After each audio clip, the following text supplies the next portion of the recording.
Welcome to Simple Food Channel, my dear audience. Today in this video, I would like to share with you two easy to prepare dishes with ingredients that are easy to find and available almost everywhere. Stir-fried green beans with meat and fried tofu. Before starting, please subscribe, like and share my channel. Thank you my dear audience. Okay, let's go. Ingredients for these two dishes include meat, fried tofu, green beans, straw mushrooms, green onions, and ginger. Seasonings include sugar, seasoning powder, fish sauce, salt, and ground pepper. The step of preparing the ingredients is very important. It needs to be prepared carefully to make the dish delicious and good for your health. Cut the meat into small pieces to stir fry. Divide the green beans into bite-sized pieces. Wash the straw mushrooms and cut them in half. Slice the ginger like me or smaller. Wash the green onions and coriander and cut them into pieces like in the video, or you can do it however you like. So that's the step of preparing the dish. Very easy, right? Cook stir-fried meat with straw mushrooms and green beans. Put the pot on the stove. Add cooking oil and wait until hot. Then add the meat and stir-fry several times. Then add a few slices of ginger and green onion roots and continue to stir-fry. Stir-fry several times until the meat is tender. Next, add green beans and straw mushrooms and stir-fry well. Continue to add fish sauce, sugar, seasoning powder, salt and a little filtered water and wait until boiling. Then add coriander and green onions, sprinkle with a little ground pepper and the dish is complete. Cooking. Fried tofu. Cooking this dish is very simple. You divide the tofu in half, sprinkle ground pepper and salt on it, shake it so that the spices are evenly absorbed into the surface of the tofu. Put the pan on the stove, add oil and wait for the oil to heat up, then add all the tofu into fry. When the surface of the tofu turns golden brown, flip it over and fry the other side of the tofu. That's it, this dish is done. Simple and quick, right? These two dishes are delicious when eaten with hot rice. The dish is not complicated. Simple and very ordinary, anyone can make it.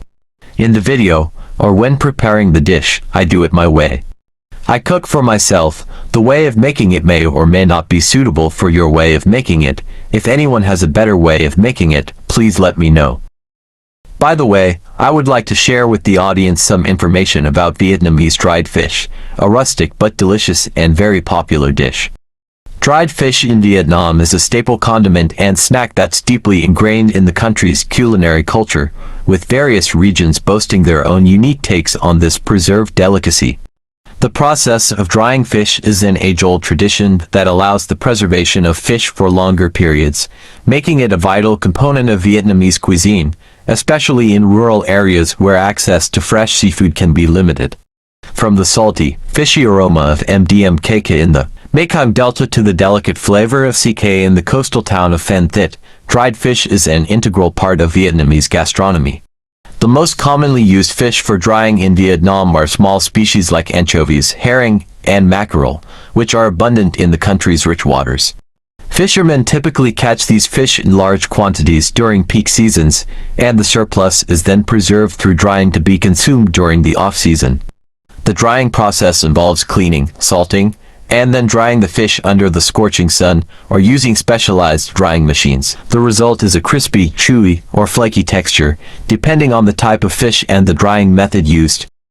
In Vietnamese cuisine, dried fish is often served as a side dish, used as an ingredient in soups, or ground into a powder to add depth and umami flavor to various dishes. One popular way to enjoy dried fish is by grilling or pan-frying it until crispy and then serving it with a dipping sauce made from fish sauce, lime juice, and chili peppers.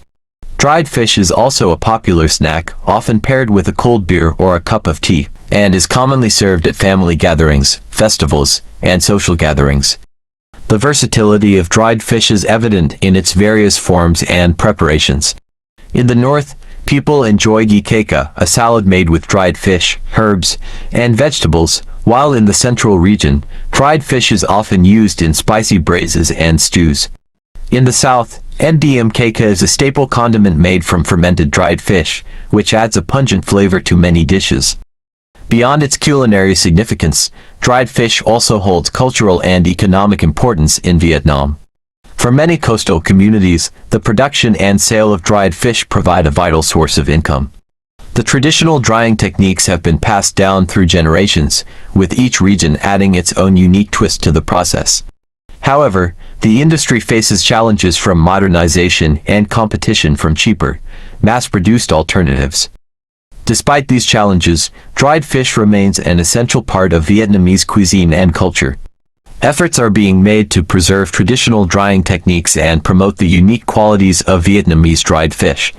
Visitors to Vietnam can experience the rich flavors and aromas of dried fish by visiting local markets, trying street food, or participating in cooking classes.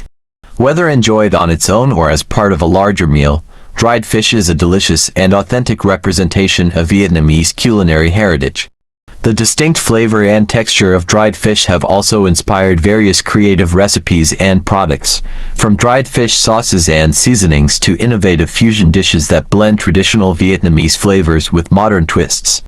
The love for dried fish in Vietnam transcends regional boundaries, with people from all walks of life enjoying this preserved delicacy in various forms.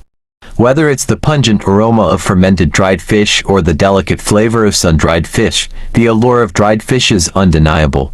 As Vietnamese cuisine continues to gain popularity worldwide, dried fish is likely to remain a beloved ingredient, introducing people to the rich flavors and traditions of Vietnam's culinary landscape.